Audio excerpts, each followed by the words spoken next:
apparently his two parents weren't even there to show up at his birth. His life is driven to a cartoonish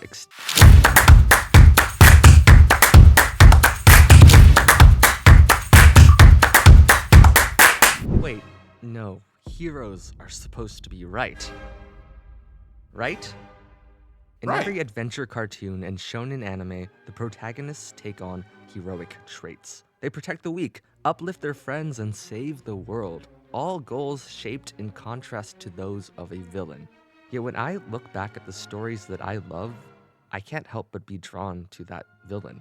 In college, I'm reading Beowulf, an Old Norse myth that is a foundation of Western storytelling. Never read In Beowulf. which a hero, Beowulf, kills a villain, Grendel.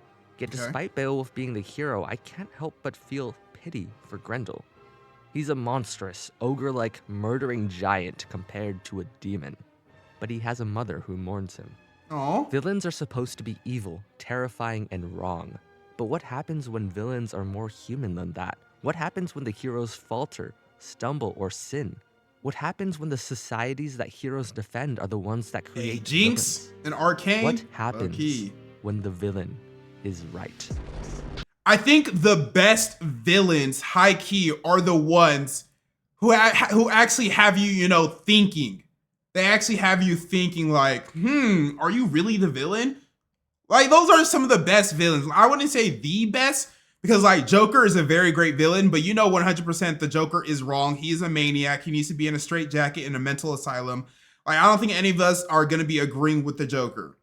But he is a very good villain. But, when the villains are actually like, kind of in the gray area, that makes for a very good villain.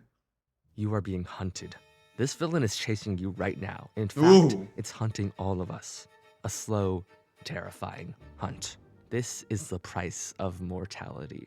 A price that Puss in Boots cannot accept. I've never seen this In doing movie. so, he invites the first villain of this video to prove the hero wrong.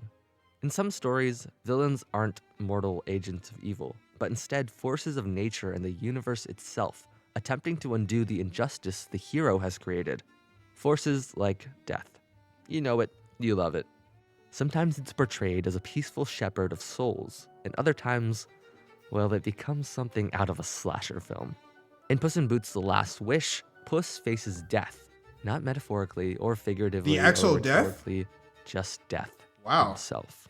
In this case, Puss is the character who has sinned. Even though he's a hero, he's indulged in pleasures in each of his 9 lives, living recklessly we all until have. he realizes he's on his last one. And The death flesh is decides weak. to end this kitty once and for all. Death is right. Puss has taken his lives for granted. Death's hunt of El Gato can be seen as an extension of the cycle of life and death. Puss has overstayed, thus someone must eliminate him. Yet I would argue that Death is still a villain, not just an antagonist. He's not a completely neutral arbiter. If he were, wouldn't he have just simply ended Puss's life? Despite the underlying moral justice, Death relishes in the fear he causes Puss. This Death movie low-key. personified is I may need to cackling watch and it now. playful. He drives Puss into corners, mocks him, brings on anxiety attacks and dread, gaining a sick kind of pleasure in enacting revenge. To me, this is villainous. It's only when Puss learns his lesson that Death stops. When Puss accepts his mortality and faces his fear, Death stops his attack, disappointed that his prey has ended their game of cat and wolf. Death is averted, but to return another day. Death comes for all of us, and in that, he's completely correct. In Beowulf, when the Nordic warrior kills Grendel's mother, and the dragon, are we supposed to bat an eye? The modern idea of a hero and their adventures is so deeply influenced by Beowulf, and so the modern-day villain must draw from Grendel, right? Grendel, said to be the descendant of Cain, the Bible's first murderer, is we know who clearly Cain supposed is. to be evil. He attacks a mead hall first every murderer. night, murdering people in their sleep because he hates the noise of its revelry and celebration. And of course, that's terrible, about as monstrous as you can get. But I remember laying in my own college dorm room at night, trying to get some shut-eye for my exam the next morning, when the neighbor next door decides it's finally time to party, blaring music until 4 a.m. You didn't get Is invited, it bro. wrong to want peace? Does Grendel, like Death himself, simply want the humans to stop their prideful celebrations? But even when Death stoops down to follow more human-like impulses, his wrath is focused on one person alone, On the other hand, a character like Castlevania's Dracula lets his human-like impulses drive him to I've seen ascend part of into being a this. force of nature, one that is apocalyptic. Some villains begin with heartbreakingly human intentions. We've all loved before, and in Castlevania, Dracula is no different. In this Netflix adaptation, Dracula has a human wife named Lisa, a brilliant And they woman of murk her science ass. and sass. They whom cook the her ass, humans bro. accuse of witchcraft. Dracula, known to be a violent monster, had found domestic bliss with Lisa until she was burned at the stake by religious leaders. Dracula took this one He gotta action clap as back. justification They of the killed his evils of girl. all They killed his mankind. bitch, What man. was seeded in love grew into loss and exploded into something sick. I and feel you, nasty. bro. Dracula's Like, high key, man. Like, if I found a girl who I wanted to spend the rest of my life with and you kill her, the smoke is eternal, man. The smoke is eternal. I will never forgive you. I'm going to return that hatred back towards you tenfold. On my Eren Yeager vibes. That's why I said Eren Yeager, like, low key. He was a little right. Was Thanos right? plan to destroy all humans with a plague of hellish retribution. He unleashed armies and armies of monsters across the land. If humans could hurt and unjustly punish someone as pure as Lisa, should they be allowed to thrive? Any one of them could have stopped it, Dracula says. Like the angry god of the Old Testament, Dracula seeks to cleanse the world. But unlike a god, however, Dracula's efforts are haphazard, grotesque, and disorderly. Instead of that biblical flood of ocean, Wallachia is drowned in senseless seas of blood. The other vampires fighting alongside him even wish that his attacks are more orderly, more militaristic. Nah, bro, they killed my Dracula doesn't bitch. care. He I'm finna falls into a spaz strange out. depression, with I'm nothing crashing left out. inside of him but human grief and demonic rage.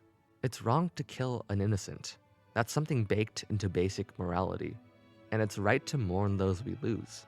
But while a hero may hunt only those who lead the witch hunt against Lisa, a villain takes his moral failure and uses it to wipe out everyone, perpetuating Can't really blame him though, an right? endless cycle of violence. Coming That's back my to girl. Grendel, Her there's a ass part is of me fat, that feels man. even more pity for his mother. Never gonna find that While Grendel again. and his mother are monsters, they only had each other, exiles on the edge of human civilization. Beneath that villainous expression of violence, these creatures cling to things that we all do. Community, family, love. And when Grendel dies, the only one who mourns for him Got is that his big mother, bottom lip. who lashes out towards the men who killed her son. Is it wrong to mourn those you loved? One of the surest ways to create a villain is to revoke that love from them.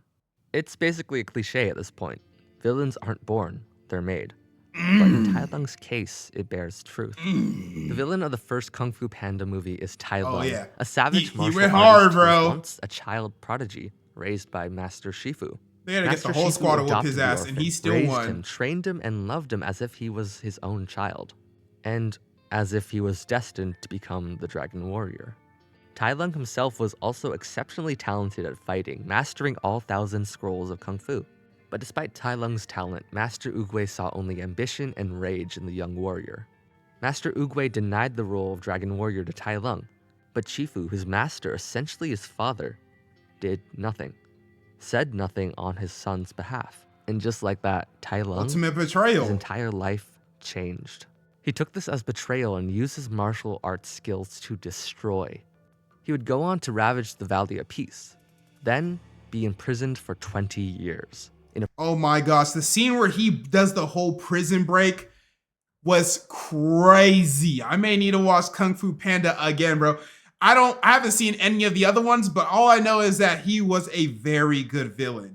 Now, was he right? You know, your dad didn't have your back because you wanted to be the dragon warrior, the dragon master. I don't know, bro. There's a lot of other things in life you could have done, bro. Like, you mastered 1,000 different Kung Fu moves, bro. Like, I don't know. You could have went on an adventure or something. You could have done anything. You didn't have to turn villain just because you didn't get handed the title of the Dragon Master. But I don't know. That's just me.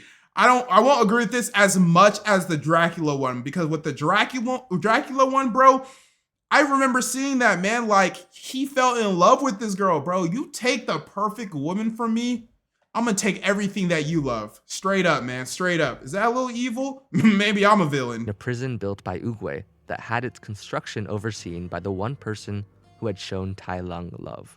No wonder that when he broke out, he sought out to unleash his rage, hunting the new dragon warrior, a certain panda.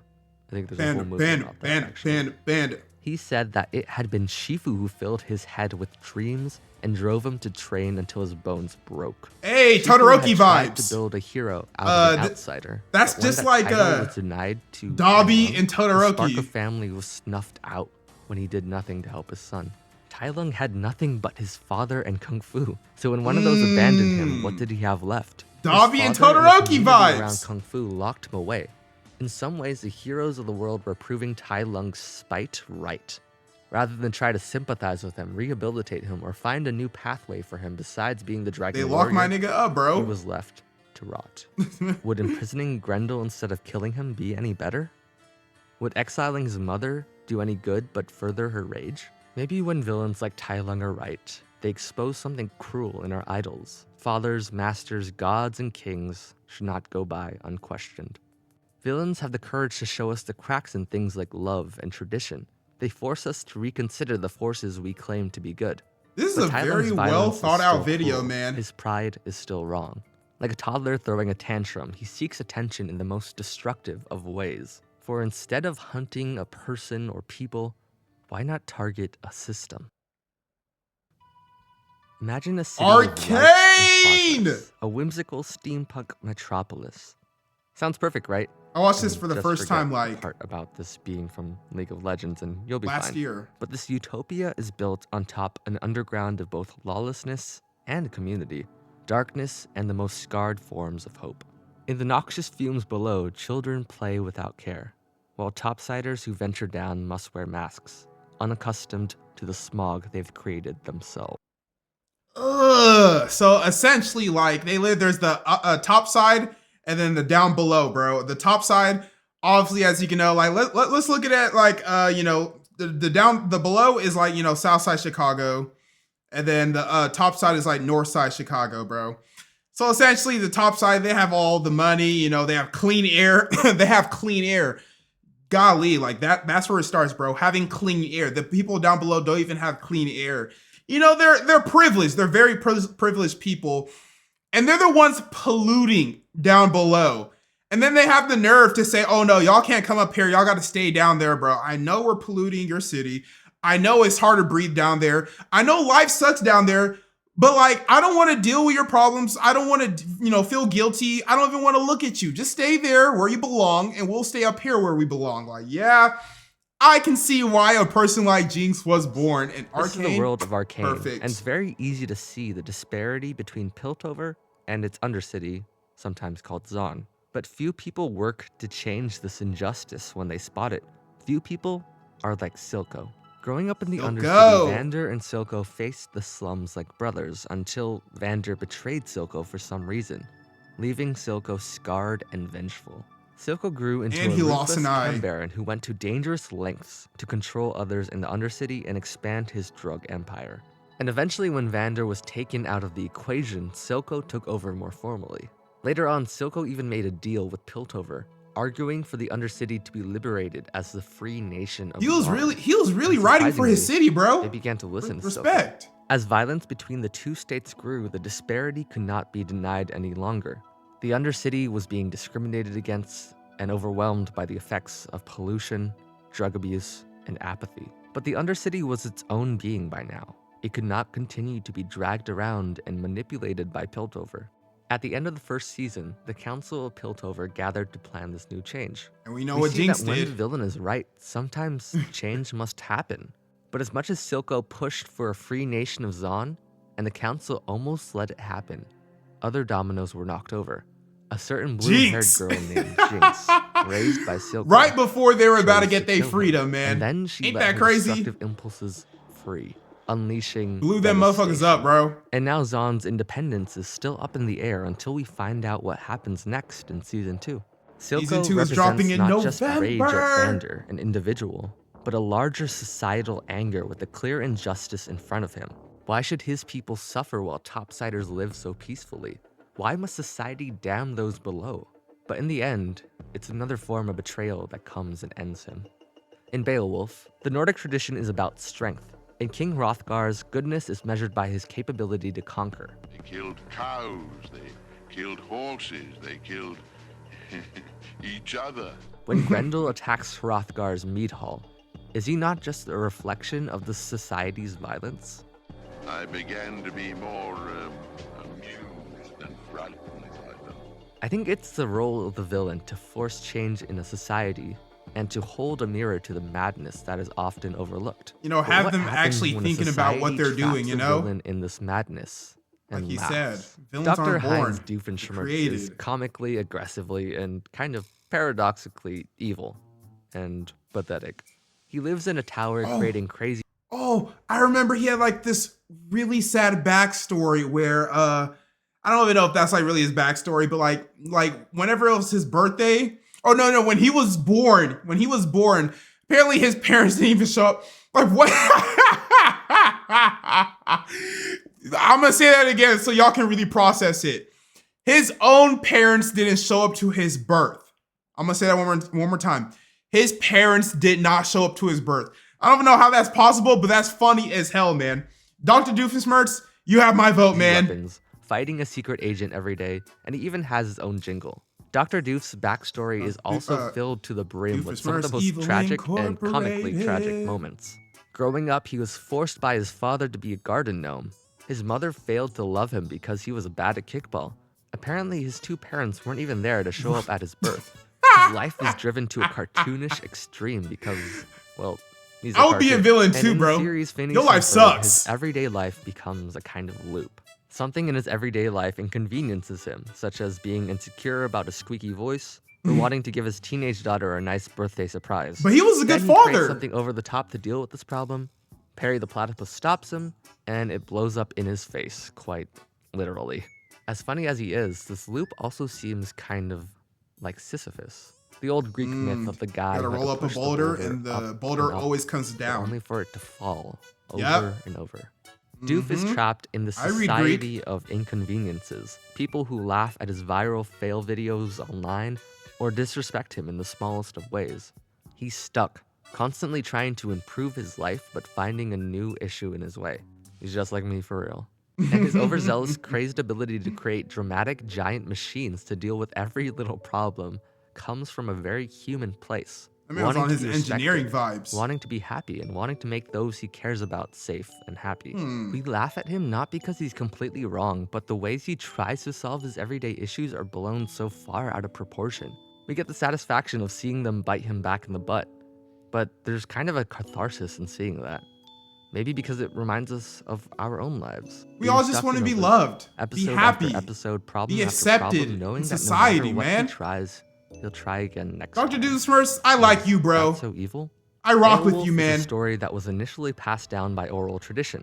People would memorize the poem they heard, then perform it for the next generation. Big ass But game then of it was telephone, documented and essentially. written down and turned into countless adaptations. It's inspired the fabric of nearly all Western hero stories. It's even one of the key inspirations for The Lord of the Rings. Over and over, the story is told, and over, Grendel is killed. Through the art form of storytelling, like Doofenshmirtz, he is doomed to repeat his mistakes. That bottom Is that lip, bro. madness?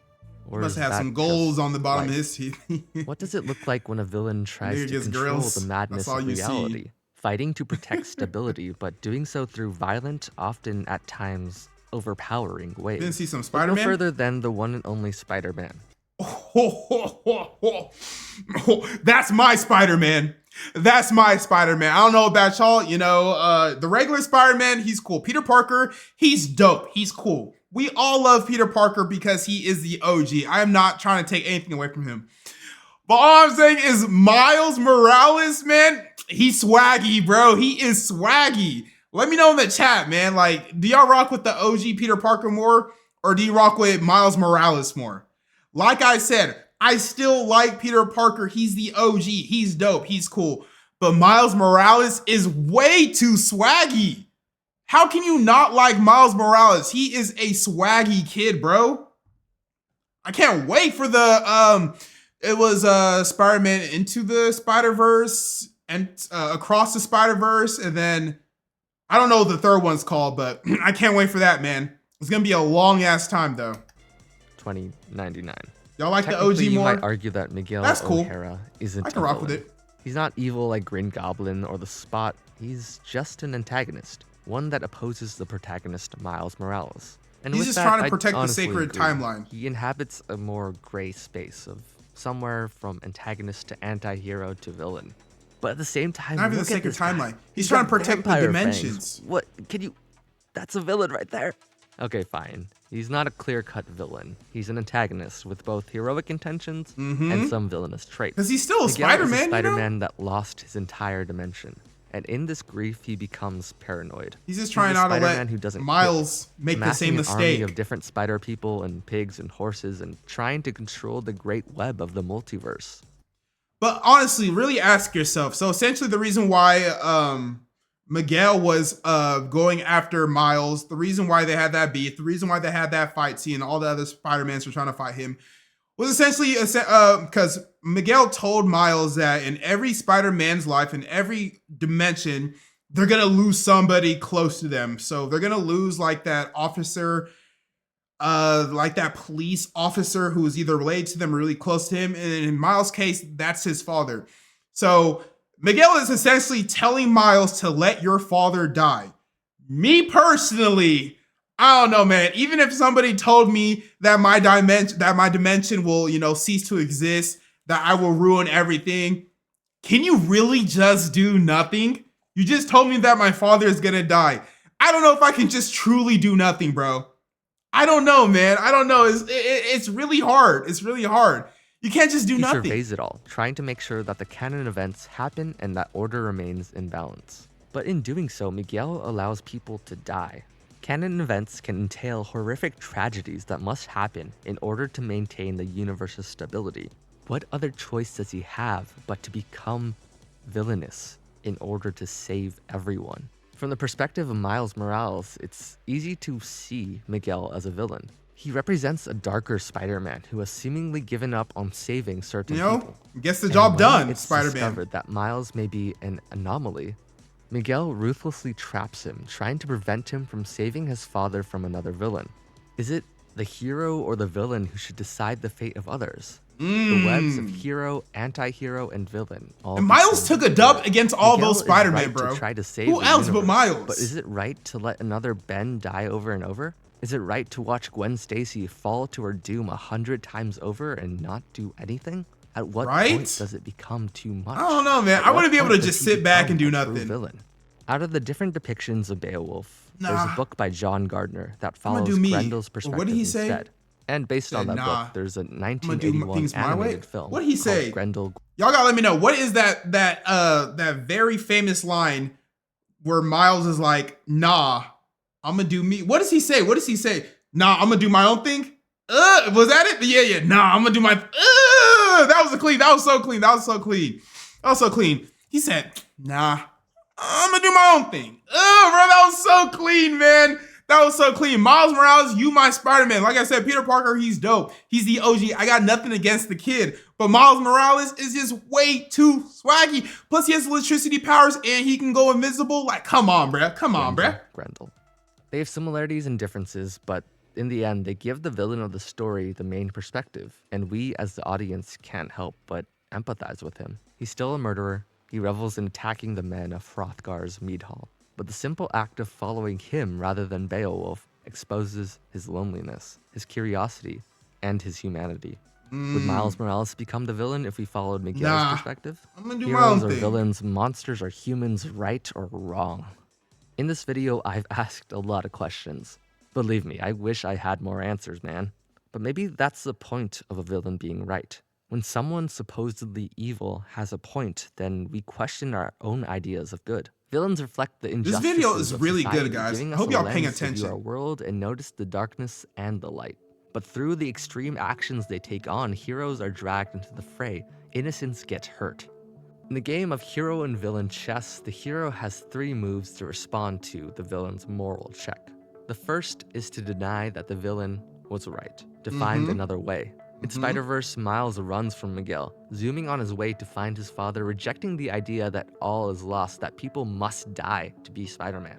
Whether this is right or wrong, the villain moves the hero I'm to gonna do my act thing. and to figure out their own truth. The second is for the hero to accept that they were wrong. Puss in Boots realizes that he needs to value his last life instead of recklessly wishing for the next. And the third and final way is somewhere in between.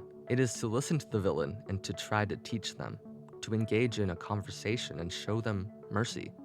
This is when the hero believes in both the good Still and need the to finish bad of their Undertale. world. They try to come to an understanding between the flaws that the villain sees in the world and the goodness the hero knows still remains. In the comment section of the YouTube video on Grendel, Grendel, Grendel, there's a comment that says that Peter Ustinov, the voice of Grendel, said that this film was a tribute to monsters who, after all, are doing their job, keeping us on our toes. I like think that this quote. bears truth. like Monsters that and quote, man. villains, all alike, force us to stay vigilant and to reconsider what we know. They keep us on our toes.